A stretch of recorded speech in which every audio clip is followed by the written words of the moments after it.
So I figured I would take a minute here to show what we're working on here today, trying to get everything ready for this upcoming season.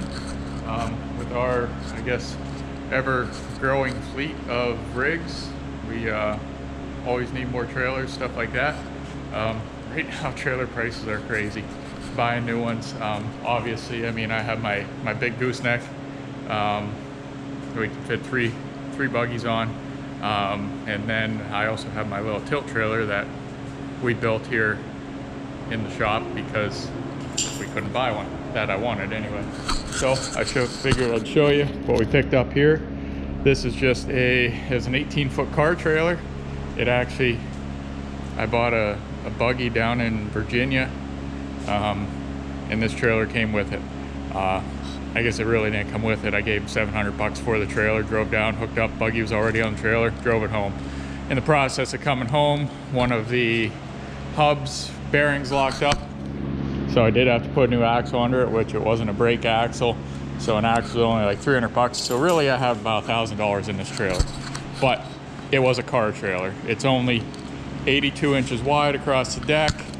The fenders were not a drive over fender. They just got smashed and destroyed because obviously a lot of stuff we run is over width for a car trailer. So just a few quick little upgrades on this to show you basically some quick easy things you can do to make a trailer a lot more manageable and a lot better for what we are doing. Now I'm just using, obviously I mounted just a toolbox I had laying around here on the front, throw all my stuff in there. I'm actually gonna mount a winch inside here, cut a hole right there for the fair lead to come out. I just haven't got that far yet. This is just that I pulled in this weekend. I worked on it a little bit. It did have a spare tire mount here that was all bent up, so I'm just gonna run a chunk of tubing across and build a new spare tire mount. The jack on it was all bent under, but again, I got about $1,000 in this trailer as it sits. I am gonna put new tires on it just to be safe and probably throw new brakes on it because they're relatively cheap for these things. But anyway, what I wanted to show you, a little easy thing I guess. We need to drive over fenders. This is just 1/8 inch diamond plate that I had here. You can make out of basically anything. Obviously I cut nicely with the burn table and everything like that, but they make it so much better. I tapered them out. You know, the original fender came down to like here. I added another 6-8 inches into it to make the slope not so great on it. These fenders here, we can drive basically anything we have over top of them. And they will not smash down, not smashing the tire, and you don't have to mess with removing fenders every time to get, you know, a lot of the fenders just unbolt. My old trailer had 2 bolts. You take 2 bolts out, pull the fender off. It was a pain when you're done wheeling, whatever. Most of the time you just want to get home and get on the trailer and get out of there. So they make it really nice. And then again, this is only 82 inches wide. If you're Pennsylvania here, our DOT, our state police are really strict about trailer overhang, everything like that. So I just used again tubing that I had here. That's just, I think 120 wall, 1 3/4, 120 wall tubing that I had laying around here. You can use anything, square tubing, anything like that, but instead of doing all the work to extend your deck out, I did this. It keeps it lighter and still gives you something solid for a tire to sit on. Nothing crazy with that. Also in the back, we're doing the same thing.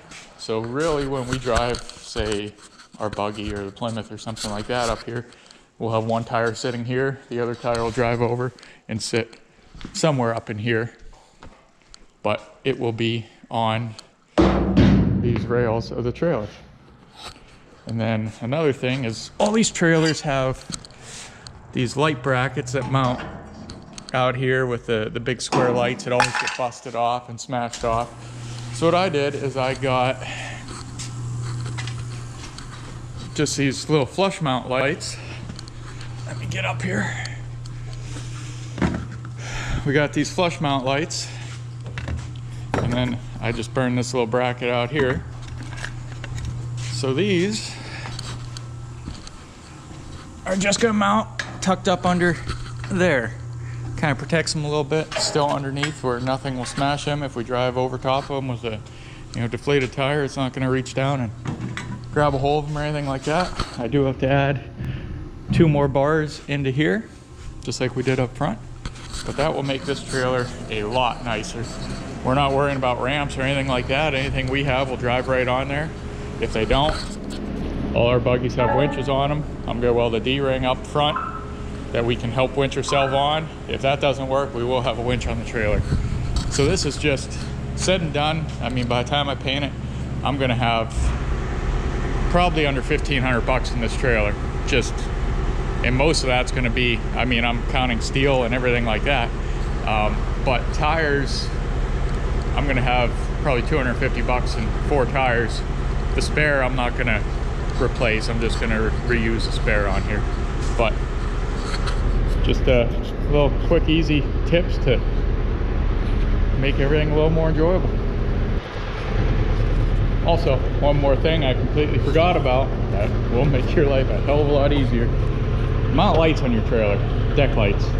What I'm gonna do is, I got some square LED flush mount lights. I'm either gonna mount them in the toolbox here or just a pod light hanging down underneath here. I'm probably gonna mount a flush mount into the box. And I'll just put a switch somewhere on the front of the box or something like that where you can flip it on, and then I'll have an LED light that lights up my entire deck, which, believe me, it makes it so much nicer. All my trailers have them on it now, and without them, it's miserable at night. With them, you can do everything, chain down, do whatever, work on stuff. If you break down, you can pull it up on the trailer, you can get under everything, light everything up, work on it, laying on your trailer instead of laying in the mud beside it. So much nicer.